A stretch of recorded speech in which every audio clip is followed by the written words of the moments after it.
With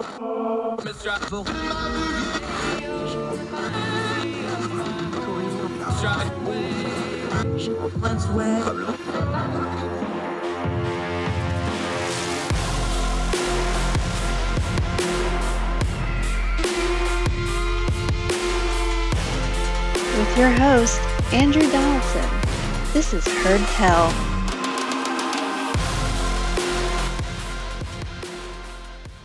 Welcome to Heard Tell. It is a Tuesday. Do you feel that coming? That's spring. That's warmer weather. That's political season. A lot of things going on out in the world. We're going to try to turn down the noise of the news cycle and talk about quite a few of them today. I'm Andrew Donaldson. Thank you so much for joining us on Heard Tell for this March the 29th, year of our Lord 2022. We're excited about it. Inciting stuff to cover today. We're going to go over to the Ukraine, a story of the human will, people playing music in the subway. They took a whole music festival underground. That's our end of the show. Good, feel good human interest story that we always cover. Mo Brooks v. Donald Trump. We covered him on the show. Our friend and frequent guest on this program, Michael Siegel from ordinary-times.com, has some really nice writing on it. Very funny writing, very insightful writing. We're going to cover that. And the downfall of Mo Brooks, the never was of Mo Brooks, senatorial candidate in the great state of Alabama down there. Also going to talk about Cathy McMorris Rodgers, the representative from Washington from the Republican Party. She wants to have hearings about why Gettr and Parler and True Social aren't doing well in the marketplace. I'm going to save you that whole hearing because I'm going to explain it to you in less than 3 minutes. Representative Rodgers, feel free to listen in on that and not waste taxpayers' time and money on that nonsense. Also, great guest today, Luis Mendez. I've actually wanted to have him on the program for a while since we started doing the Daily Show. Hadn't had a chance to. He covers movies. He covers culture and movies. He's been writing at ordinary-times.com with us for a long time, has a great Substack. Had a great night at the Oscars. He went 21 for 23 on his Oscar predictions. That's pretty good. You can make some money in Vegas that way, my friend. But of course, what happened with Will Smith and Chris Rock and the slap heard around the movie world, that happened. We're going to talk about that. We're also going to talk about the Oscars themselves and talk about some of the movies, which he wants to get to, which the Will Smith thing is overshadowing. Luis Mendez on the program today. Great guest. But first, let's start back over in Ukraine and Russia. Now, Russia is, we know the propaganda situation. We know Vladimir Putin being the bloodthirsty thug he is. He kills journalists. He kills dissidents. He imprisons dissidents. He doesn't like dissidents. So it's important for us, while we have focused on the bravery of the Ukrainian people, and we're going to do that in the last segment again today, there's also people in Russia who are showing a lot of bravery and a lot of guts and grits and brawn by protesting this war, despite a very, very high cost it could cost them. Now, Russia just passed a law that you can serve 15 years in prison for demonstrating against the war, for just uttering the word war, because they're calling it a special operations. It's not a war. How dare you say it's a war? It's a war of aggression. It's a war crime, and they're racking up the war crimes day by day. Vladimir Putin came out and said through his representatives they really didn't appreciate being called a butcher by the president of the United States. I disagree with Joe Biden on a whole lot of things. I'm completely with my president on this. He's right. Vladimir Putin, you are a butcher. And if you, any of your henchmen don't like that, you can sit and spin, quit killing people. Then you wouldn't be a butcher. Nevertheless, there are people in Russia who are bravely protesting. Let's go to the BBC.com.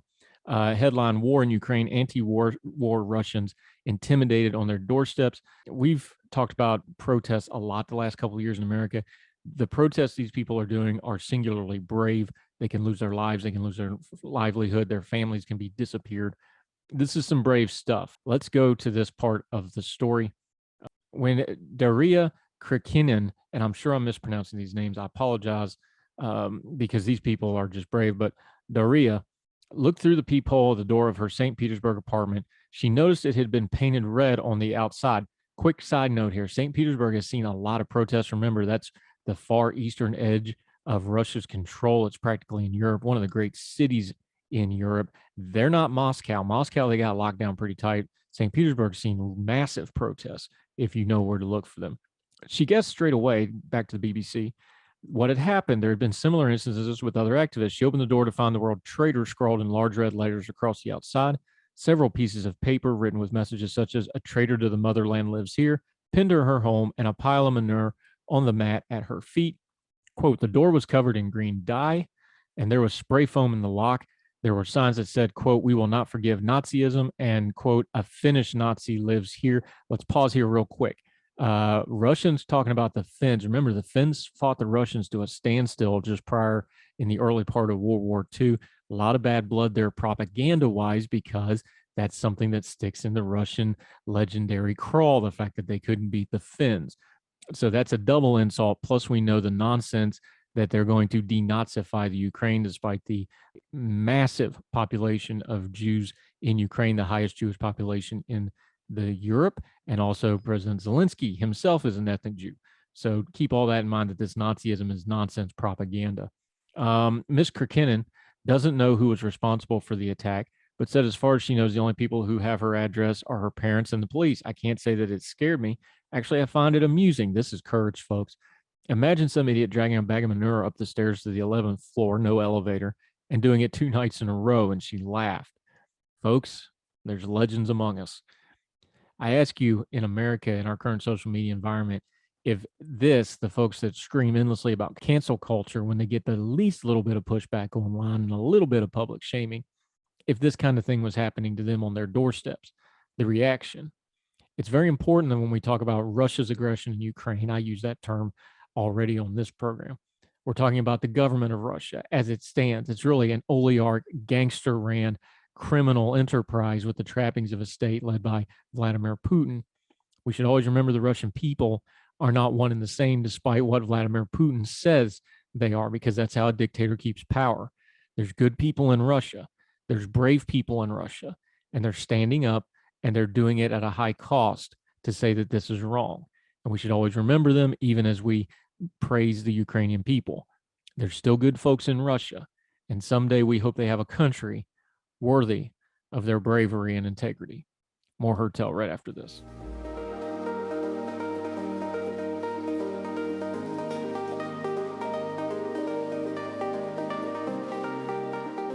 Welcome back to Heard Tell. I'm Andrew Donaldson. Thank you so much for joining us. Congress, you know my opinion of them is low. We call them Congress critters for a reason. We call it kabuki failure theater for reasons. Here's some more of it. A tidbit from Punchbowl News. By the way, if you're not signed up for their morning newsletter, they cover Congress as well as anyone. Highly recommend the morning newsletter part of their website. It's free. You get it every morning. We draw from it frequently. Go check that out. But one nugget from them, in fact, they started out with one more nugget for you. Representative Kathy McMorris Rogers, this is from Punchbowl News, Republican, state of Washington. The top Republican on the Energy and Commerce Committee told us at the GOP retreat in Florida last week that if Republicans take the majority, her committee will invite the executives from the social media platforms like Gettr, Parler, and Truth Social to testify about, and this is in quotes, challenges they face, end quote, in getting traction in the marketplace. Representative Rogers, this is a colossal waste of your time, my time, the American people's time and money, and you know it. In case you don't know it, let me explain it to you like you're 5. They have trouble getting into the marketplace, not because of some conspiracy theory. They're not having trouble getting into the marketplace because they're being censored or canceled. They're not having trouble getting into the marketplace because of some vast left-wing conspiracy. They're having trouble getting into the marketplace because there's no marketplace for them and they suck. I'm not saying that just to be mean and say they suck. I mean, they technically suck. When you put together a social media platform, it has to function, it has to work. True Social, we found out, and we have already covered previously on this program, isn't halfway well built as the standard WordPress page. Now, if you're not familiar with doing stuff on the internet, WordPress is something I've used when I built my own website. I did that in WordPress. I didn't know anything. I did it off friends helping me and YouTube tutorial videos. If you're going to start the next Twitter, though, Twitter and Instagram and Facebook have armies of engineers because it's technically hard to run a social media platform. It's one of the hardest things you do online from a back-end point of view. And True Social, it's very apparent, never put that work in. That's why they got that big waiting list. Parler got took down several times, and don't wave Amazon deplatforming them. We've already covered. I've wrote about it in Ordinary Times. You can go read it. They were warned for months that they didn't have control over their platform and they would lose their hosting if they didn't do something about it. And they didn't. And they waved their finger in the face of the people hosting them. And a major corporation is not going to fool with that nonsense and said, no, thank you. Now, Gettr's done a little bit better. They actually seem to function. But again, here's your problem with all of these alternate MAGA friendly, Trump friendly social media platforms. They lose the one thing that all those folks really, really get on social media to do: fight with people that disagree with them. And when they get in their echo chambers, there's nobody to fight with. They don't get any validation anymore. And it gets really boring just hearing everybody say the same things you're saying, because you can only one up each other so much in your love of Donald J. Trump and the MAGA agenda. It's never going to work in the marketplace because you're splitting up an already very small market. And the market doesn't really want this product. They don't really want an alternate venue. They just want more power in the venue they have. They can't get it. So periodically they run over there and then they come right back. It's never going to work because those people need the people that disagree with them, that hate on them, the haters, all those evil libs. They can't function online without them because they need the validation of the fight. So no, Representative Rogers, there's not an equal problem here. This is a waste of congressional time and effort. I'm sure you'll get good fundraising out of it, and some of your members will, but shame of you for wasting our time on something like this. We used to believe in the free market in the Republican Party, but you want to pick winners and losers, even when these sites are struggling in the marketplace, because they are just that, losers. More Heard Tell right after this.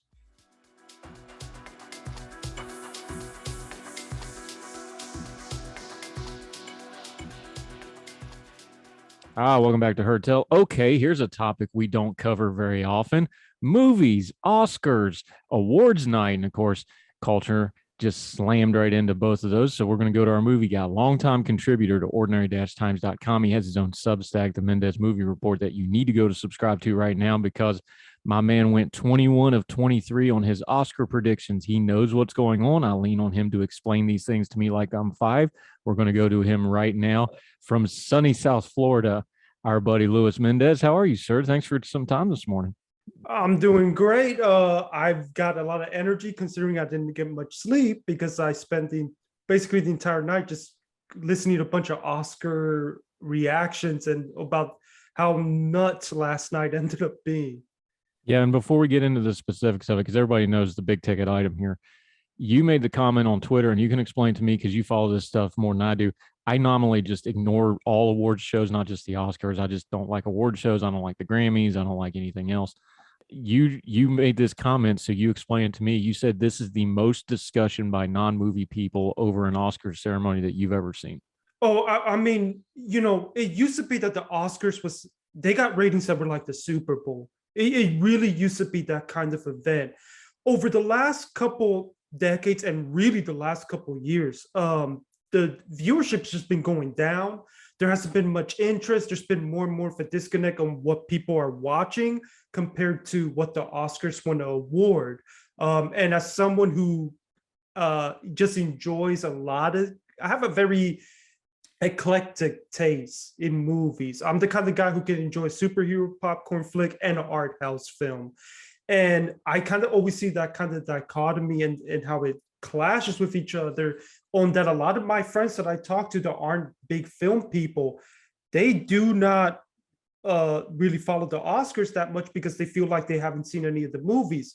But what's happening because of what happened last night with Will Smith and Chris Rock is that it's become this big cultural thing where everybody at the water cooler is talking about the fact that a millionaire decided to get up and swing at another millionaire in the middle of the Super Bowl for award shows. And that's kind of, it's led to this thing where the Academy is seeing the most interest that I have seen on a post-Oscar morning, so probably since maybe Lord of the Rings won Best Picture, and it's not for the reasons that they want it to be. Yeah, let's do some background real quick, though, because I know with Will Smith, him and his wife, Jada Pinkett Smith, they've been really, really public about some very, very private things in their relationship over, I guess, about especially the last year or so. They've been really open. Of course, she's got the Red Table Talk where she's very open about a lot of issues. They did a big interview about, I guess, about 9-10 months ago that got a whole lot of coverage.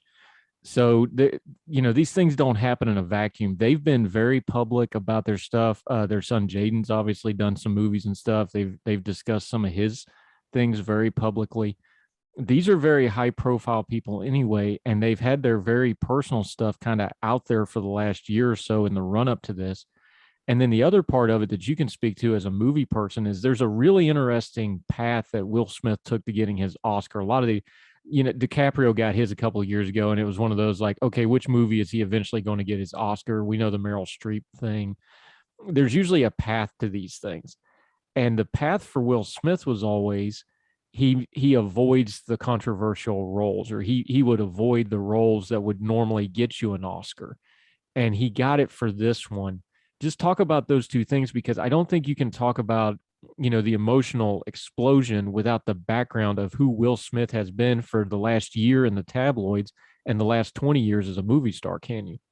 No, and the thing is that Will, this is only his third nomination, but it's just felt so overdue because he's arguably been one of our last big movie stars. The dude is a box office grosser. And for a lot of people my age growing up, he was the face of Hollywood for a moment there. But the thing is that I never felt like he was a butt kisser. He didn't really play too much of those political games, but he did try to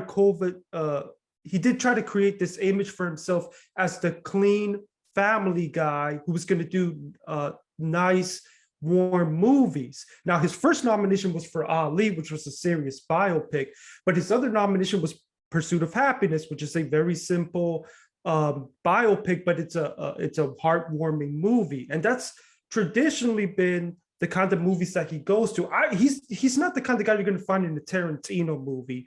He's not that guy. So when the King Richard trailer came out, a lot of us were like, well, this really could be his path to an Oscar, and that's what ended up happening. And throughout this entire campaign, he has been portraying himself as the family man.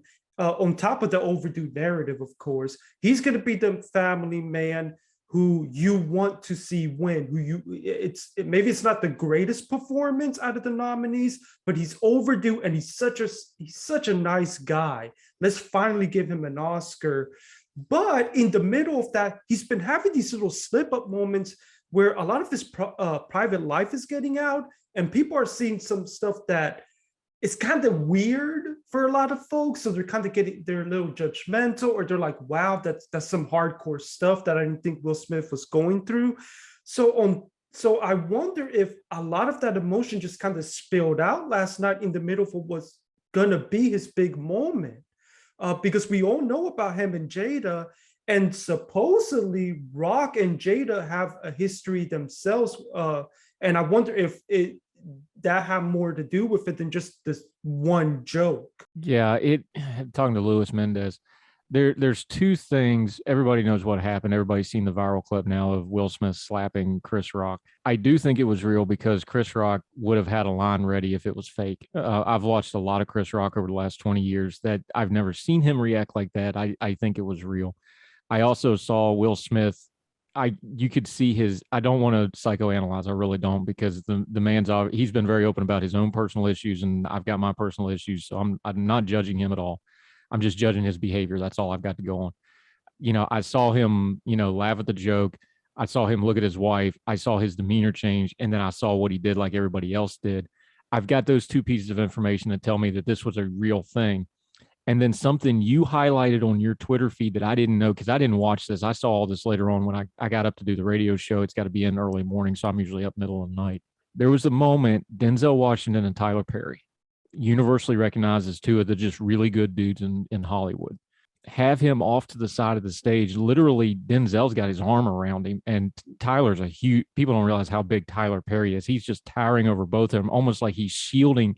He's literally standing there like he's shielding them from everybody else. There was that moment off to the side, and that's when it kind of hit me of, okay, there's a lot going on here beyond what's going to be the viral moment that lives forever. And you put it on your Twitter feed, and that's how I saw it. How did that moment strike you? Well, I mean, I thought it was real from the get-go because something just wasn't right. If you were watching the American feed, they definitely were trying to cover something up, but unfortunately for them, the foreign feeds did not get to cover that up, and that went viral. Um, and then there was the scenes from the journalists that were inside the theater where you could tell that Denzel and Tyler Perry were trying to kind of give him some advice, trying to cool him down. And you're right. You could tell by Chris Rock's reaction. This was not planned. I've never seen Chris Rock that deer in the headlights, and I don't blame. And honestly, I think a lot of people aren't talking about the fact that you could argue that he handled that kind of like a pro.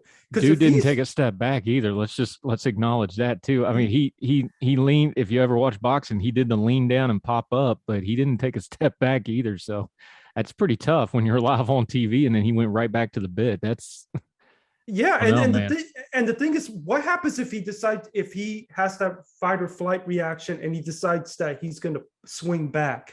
Then it becomes an even bigger mess for the Academy, and it becomes even more awkward to continue the show. It becomes even more awkward when Will's got to go up there and accept Best Actor. But I think I had heard that this wasn't caught on camera, that even Bradley Cooper went over there to talk to Smith. Like, this was very clearly something that shook up the room. And honestly, watching the show, after that happened, the entire vibe of the show just felt surreal. It just really overshadowed the entire show. Yeah, talking to Luis Mendez about the Oscars ceremony and what happened. Before we put the Will Smith thing to go to bed and talk about what you really want to talk about, which is the actual movies of the Oscar, where does this go? I don't think they're going to strip the Oscar. They're not going to do something crazy like that. Obviously, the Academy is going to have to do something here, though. But like you said, this was supposed to be, since he was involved here, this was supposed to be like the Denzel Washington moment. Remember him and Sidney Poitier a few years ago, or Yeah. God, 20 years ago now, with Training Day. We're getting old, man. That was 20 years ago. But they was supposed to be that kind of a moment of a guy really getting his due, and they were going to have this big thing. This is all that's ever going to be remembered. You were joking about it on Twitter. You've already done it in your writing. You're like the Academy Awards where Chris Rock got slapped. I mean, that's what this is always going to be now. What does the Academy do, and what does Will Smith do? Because he's an established star, but his narrative's kind of been a little off the rails over the last year, like we talked about. This is sure not going to help that. Where does he go from there? Where does the Academy go from here? I think Chris Rock will be okay because he's got that mentality. I think he's going to come out of this probably looking the best out of all of them. But where do those two people go? Well, I mean, Chris is fine because he was the one who was swung at, and I think it's already gotten out that he's not going to do anything dramatic like press charges or anything like that. So I think he's going to be fine. But the Academy, this is one of the last things they needed. They've already got this issue with ratings going down year after year. They've got people who don't. They know that the regular moviegoer is not connecting to the movies they're awarding. The hardcore film fans are mad at them because they don't think that they nominate and give awards to enough highbrow films. And then on top of that, you have this after the debacle that happened last year where they tried to do this big Chadwick Boseman celebration at the end of last year's show, and he didn't end up winning. Then you have this happen with the Best Actor category the year after. The Academy's not happy right now about this stuff. On top of that, regarding what's going to happen to Will, I don't think it's going to be anything dramatic where there's already this talk about, oh, take his statue away or anything like that. But I do think there is a very real possibility that at best, they just ask him not to attend next year's ceremony when traditionally he would be awarding Best Actress next year. But at worst, in terms of plausible outcomes, I can see a situation where maybe they kick him out of the Academy. But even that to me might feel a little extreme because the Academy does have a lot of problematic winners of the past and things that have not really looked well for them. So I don't think it's going to be anything dramatic, but I think there's going to have to be something done where Will just maybe doesn't get to attend. And on top of that, this might affect his career in terms of Oscar caliber roles, or maybe if he does have another Oscar caliber role, because he does have a movie coming up from Apple that may be an Oscar contender, where he plays some kind of it's some kind of runaway slave drama. If that ends up being a role that people are like, wow, this is an Oscar caliber role, the Academy members might not nominate him because they don't like the way he reacted last night. Yeah, Luis Mendez. And we're going to take a quick break. We're going to come back more with Luis Mendez. We're going to actually talk about some movies, which I know he's itching to get to do. More with our buddy, moviephile, cinephile, Luis Mendez on Heard Tell right after this.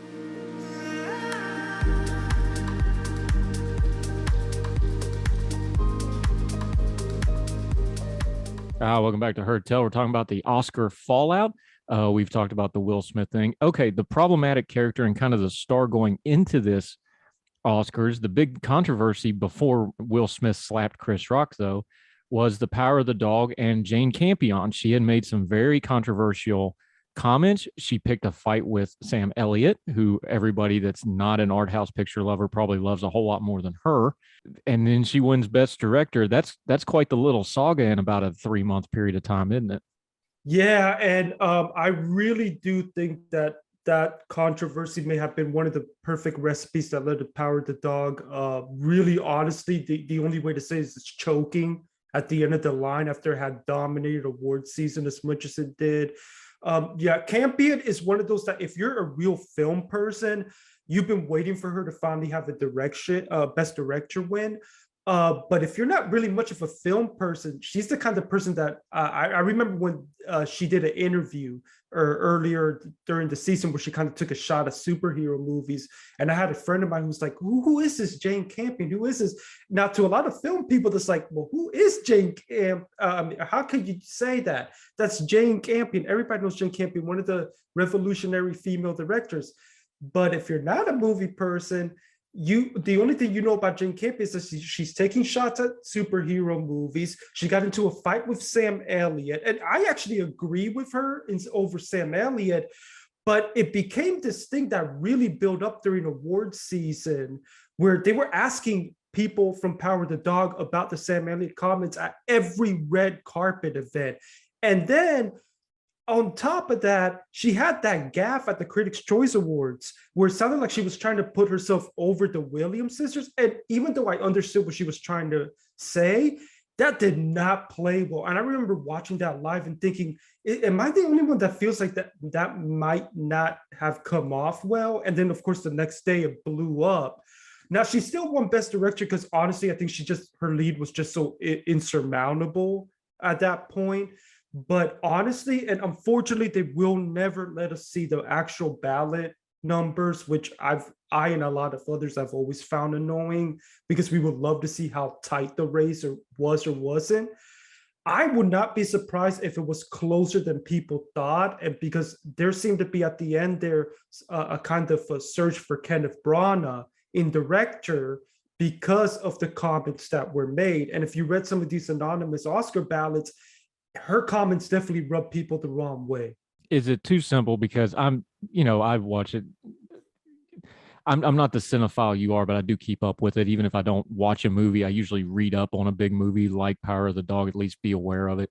Man, if you were just wanted to go back to what the first thing you ever said about the Oscars in this conversation about there's that disconnect. This Campion thing, if you were going to do a microcosm of it, this is almost like its own little mini movie of all the problems with the Academy, just kind of distilled into one little thing, isn't it? You have this real great art house director that they all love. Nobody else knows who she is. And then she makes public comments that are, let's be generous and just call them tone deaf. Although I think there may have been some little more malice there than that. It's that she just kind of embodies the whole disconnected problem that the Academy's got right now, doesn't it? Oh yeah, and the thing is that if you look at who she was up against, with the exception of Ryusuke Hamaguchi, who Japanese director who just had a movie that completely blew up and became a big awards darling. You had Steven Spielberg. Everyone knows Steven Spielberg. Everybody knows Kenneth Branagh. Branagh's directed genre films. Paul Thomas Anderson. Now, Paul Thomas Anderson, he doesn't direct like genre movies, but he's still a well-known director even among casuals. So to have that director race come down to Campion, if you're not a film person, all you know is that this is the woman who has these controversies that ended up happening. And they ended up happening, honestly, towards the final stretch of the race. I keep saying this on Twitter. Netflix is cursed. Every single time they have a top contender like this, they always seem to be tripping as they're getting to the final stretch. And on top of that, the movie she directed is a movie that, hey, look, I love the movie personally. It was my number 10 from last year. But the fact is that one of the reasons the movie didn't end up winning Best Picture is that it's a movie that is very hard for the casual person to get into. It's slow pace. It's a slow burn. You don't really know what it's about to the very end. It's got horrible audience scores on Rotten Tomatoes, which I always tell people, when you get to these industry awards, you want to keep an eye on the Rotten Tomato score for audiences, because this is not critics who are voting. These are the industry voters who are audience members themselves. And I kept saying all year, even though ultimately I ended up predicting Power of the Dog for Best Picture, one of only two things I got wrong. It's a weak front runner because it's not the kind of movie that's going to win on the preferential ballot. And it's just, the only reason Campion won, in my opinion, is because, first of all, because she did a great job, but second of all, because she had such an insurmountable lead. I truly believe that had the Oscar season kept going on, even she would have been in trouble like the rest of the movie. It's such a weird, the way they do it. Let me just ask you the question then, with Netflix and Amazon and Apple's been very blunt, like, we want an Academy Award. You have these disruptors, but when you go outside the system, isn't this part of the system though? It's like, hey, these are the people that are going outside the system to do it. And then you're trying to get the ultimate inside the system award. This is what's going to happen. And then, I mean, just for a layperson like me who doesn't understand all the ins and outs, I don't know how the ballot works, but I understand how power structures work, and I understand when you're going to be the disruptors, though, sometimes you get people that didn't work within the system for whatever reason. You get people with grudges within the system, and sometimes you get folks that didn't play well with others in the system, and the system's going to fight back a little bit. Yeah. Oh, yeah. And on top of that, the thing is that last night we saw history, the first ever streaming service to win Best Picture. Now, here's the thing. I remember a couple years back when Netflix was trying to get into the Oscar game. I remember there was so much hate towards Netflix within the industry. This is not cinema. This is not how you should win, what you should award Oscars to. But slowly but surely, Netflix got in there, because what Netflix did is they said, we're actually going to get our tours to come in and do movies for us. We're going to buy up movies from film festivals, and we're going to be legitimate contenders. And it got to the point where they just couldn't ignore it any longer. Because when you get to the point where you have our respected directors like Scorsese doing movies for them, you just can't ignore Netflix anymore. And what's happened is that Netflix has been getting there, and they wanted that Best Picture. They want that Best Picture win so bad. They wanted to make history as the first streamer. And then Apple comes in as a multi-billion-dollar monster and says, no, we're going to come in, we're going to start competing for Oscars.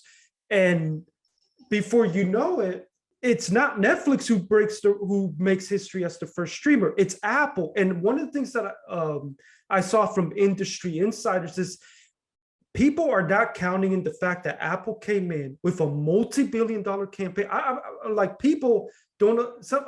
People don't fully grasp how much money these studios put into this awards campaign. At least when politicians spend a ridiculous amount of money on their campaigns, they're trying to get elected into office.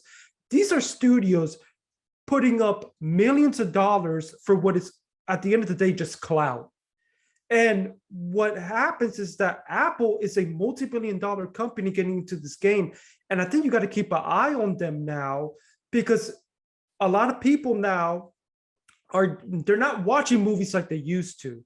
They're watching them on streaming services more. They're not going to the theater as much. What's successful at the theaters are the big genre films. So these auteurs are going to go to the streaming services to get their movies done and not have to worry about box office. So what ends up happening is that I think you're going to be seeing the streaming services become the new sort of giants in the awards game, because it's much easier to campaign a movie that you could just go on your TV and watch, compared to a movie that you're trying to get through the film festivals, the theatrical window, and all that stuff.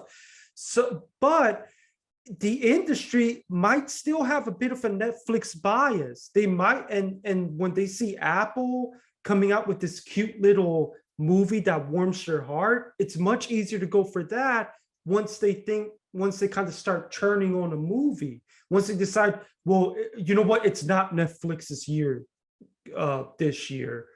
So it's a weird dichotomy, because on one hand, you have an industry that's fighting Netflix, but on the other, you have an industry that says, well, we're not going to give you Best Picture, we're going to give it to this streaming service. But that streaming service is a multi-billion-dollar company that knows how to campaign. Yeah. And as always, it's just the money's getting so out of control, for lack of a better word, even by Hollywood standards. I just don't know I don't think you're going to get that horse back in that barn anytime soon. Luis Mendez, let's finish with this, though. There's been a lot of cry for structural change at the Academy Awards. If nothing else, maybe the seating chart needs to change, where you can't just stroll on stage and slap somebody.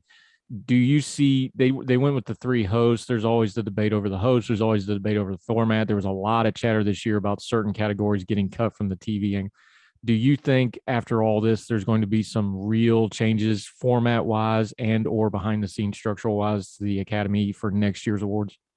I honestly think the Academy is still trying to figure out what they're going to be. This new era of more niche audiences, of the fact that people aren't watching TV like they used to. They're still fighting with themselves. The fact that, honestly, if you did a Best Picture lineup among regular folks, it would probably be mostly genre films, blockbuster films that some of their directors seem to have beef against. I think a little bit snobbishly, but it's just the way it is.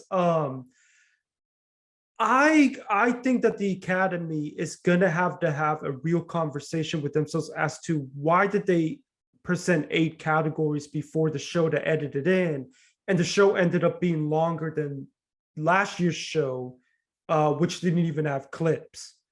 And what's it gonna take to reach those new audiences, or, as some film people I've talked to say, just accept how niche they are and maybe go to streaming and accept the fact that they're just never going to get those kind of numbers again. Now, I do think the ratings will go up this year, because last year's were so bad, and then there's probably a bunch of people who tuned in towards the end because they started hearing about the Will Smith situation.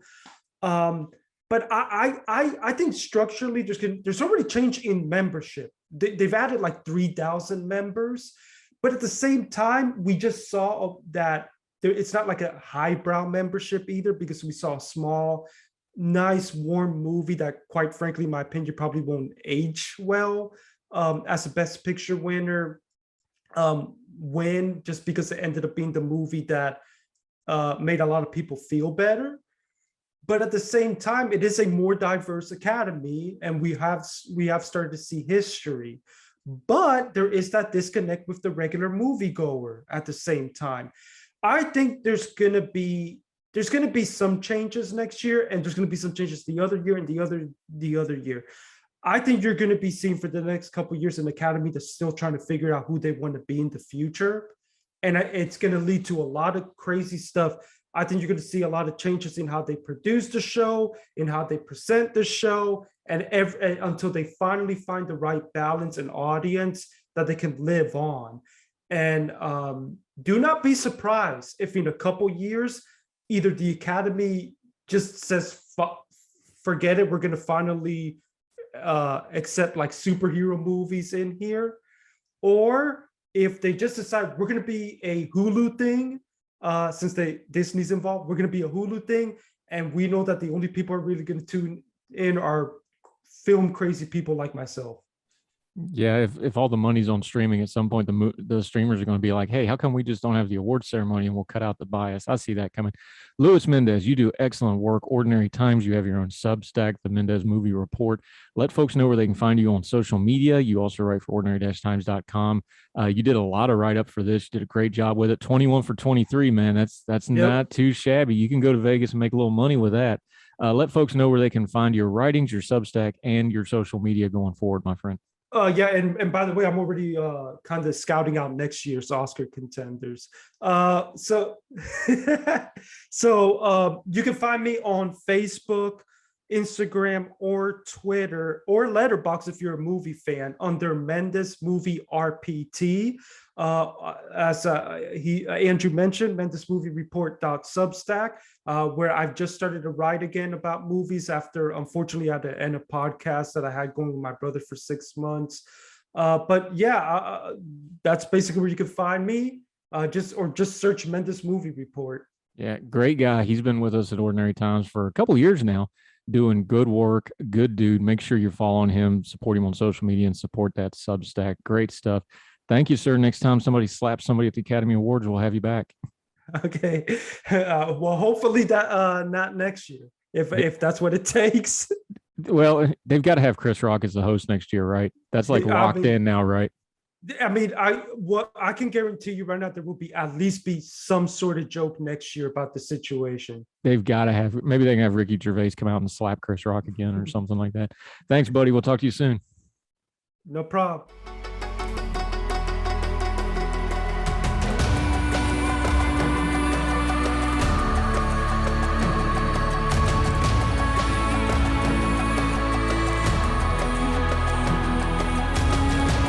Welcome back to Heard Tell. Let's touch back in on the Mo Brooks, Donald Trump story. We covered that a little while back. Our friend Michael Siegel, who is frequently on this program, he is the most appearances of anybody on this program. He wrote about it in Ordinary Times, and he wrote it better than I can explain it, so I'm just going to read it to you. Ordinary-times.com. This is called Mo Bitter Blues. Clever wordplay there. The woke thing that Trump accused Brooks of is at least partially an excuse. This is Michael Siegel writing in Ordinary Times. Brooks made those comments in August, and while Trump, very little heresy on the subject of the 2020 election, he didn't revoke his endorsement then. No, he waited until Brooks's polling numbers reached the nadir of a long, slow crash it began the second he entered the race a year ago. What changed since August was that Mo Brooks's numbers did a pretty good impression of the Russian economy as Michael Durant, a war veteran of Somalia, surged to the head of the pack. In general, Trump's endorsements seem to be carrying a lot less weight this election cycle, which is one of the few signs I've seen that there may be hope for the Republican Party yet. Brooks, facing the end of his senatorial ambitions, has apparently decided that if he's going down, he's going to take Trump with him. In recent interviews, he has claimed that Trump asked him to join a strategy to remove President Biden from the White House and install Trump, a move Brooks said correctly that would be blatant unconstitutional as well as bat crazy to boot. We're censoring a word there. He now doing interviews touting his loyalty to the Constitution, a loyalty that somehow never showed up prior to January 6th when he was the first congressman to challenge the election results and spoke at the pre-riot rally. And as Alapundit wisely notes, a loyalty that did not preclude him from keeping this little tidbit of a secret until he had nothing left to lose. But now Mo Brooks wants credit, I guess, for doing the bare minimum necessary to not be a traitorous weasel. It's like when your boyfriend tells you some girl he hit on in the singles bar, but he totally didn't get her his number because he just loves you that much. While it's fun to watch Mo Brooks's fierce sweat emerging as the campaign implodes, it's about the 9,000th reminder that loyalty to Trump is one way. It's expected to be absolute and can be rescinded at any time. We have seen this over and over and over again. You can be the most zealous and committed supporter in the entire magosphere, but if you deviate from complete support, fail to embrace the stolen election narrative, or just start looking like you're going to lose an election, Trump will happily turn on you, stab you in the back, and throw you to the wolves that live under the nearest bus. It is his nature. It is who he is. He has never been loyal to anyone or anything other than himself, and it's baffling to watch Republican after Republican get blindsided by this reality, thinking that they would be the exceptions to the absolute rule. Michael Siegel touching us up on the Mo Brooks v. Donald Trump saga. Mo Brooks, thankfully, will not be the next senator from the great state of Alabama. More Heard Tell right after this.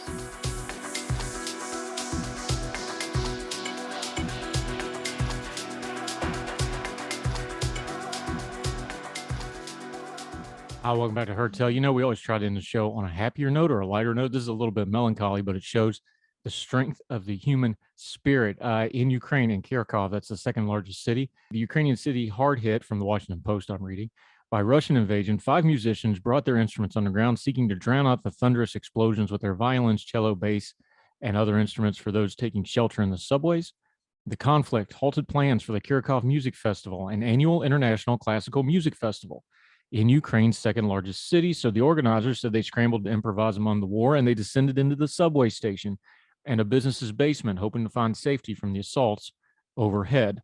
Music can unite, art director Vitaly Alashenko said. It's important now for those who stay in Kharkiv to be united. The original concert would have included a recital by French pianist Lucas Debarge and was to be held in the Grand Hall of the Kharkov Philharmonic. Instead, the concert between explosions, that's in quotes, as it was called on social media, started with the Ukrainian national anthem, prompted by audience members putting their hands over their hearts and singing loudly. The program included the music of Bach, Dvorak, and other composers, as well as arrangements of Ukrainian folk songs. Hundreds of all ages watched, sometimes holding each other.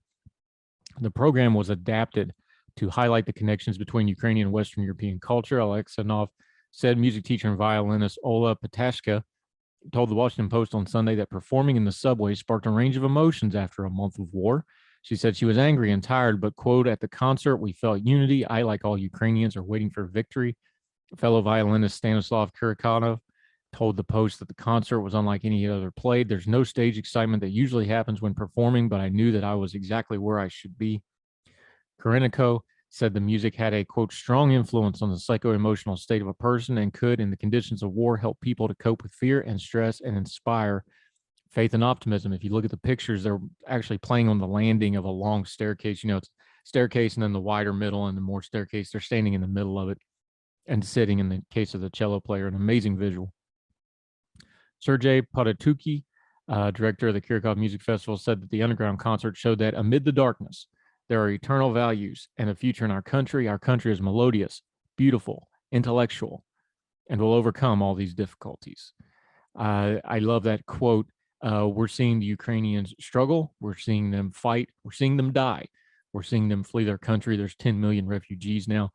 We're seeing a lot of bad. We're seeing their country being destroyed out from underneath them by the illegal war crimes, genocidal man Vladimir Putin's aggression. But we're also seeing them sing, and we're seeing them fight, and we're seeing them stand up to evil, and we're seeing the very best of humanity in the Ukrainian people. And God bless them in the effort. We need to do more to support them, and we know that they're going to win because they are in the right. That'll do it for Heard Tell today. However you're watching or listening, make sure you subscribe. That way you get all the programming we do, brand new episodes every weekday morning. So wherever you and yours are, until we do this again tomorrow on Heard Tell, we hope you and yours are well. We hope you're well fed. And we'll talk to you tomorrow for more Heard Tell. All the music on Heard Tell is provided under a Creative Content license from monstercat.com.